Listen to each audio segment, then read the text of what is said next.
What does sustainable actually mean? Well, unfortunately, the definition of sustainable has changed over the years, so it may no longer mean what you think it means. I'm sitting on the ruins of an old sawmill built over 200 years ago.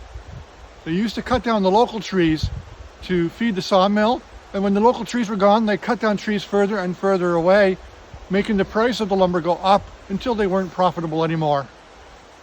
They weren't operating sustainably.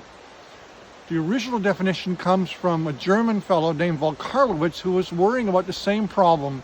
He defined sustainability as the use of resources at a rate no greater than the rate at which nature can replenish those resources. That means it's okay to do logging and cut down trees, as long as you don't do it any faster than the rate at which nature can put those trees back. But in the 20th century, the definition drifted. It changed from the preservation of resources to the preservation of human welfare. And sure, resource preservation was still a part of that, but it was a smaller part. Instead of being 100% of the definition of sustainable, now it's maybe only half the definition of sustainable.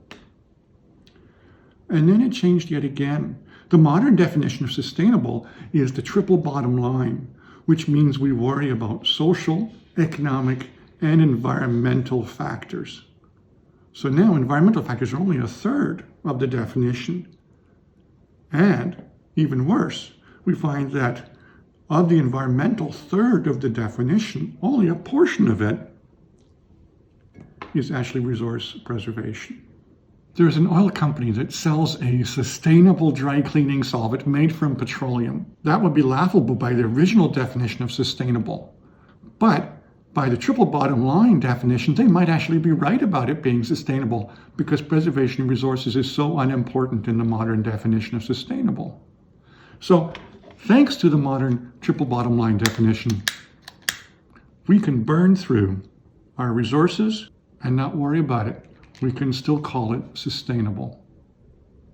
So if anybody says that something is sustainable, ask them which definition they're using.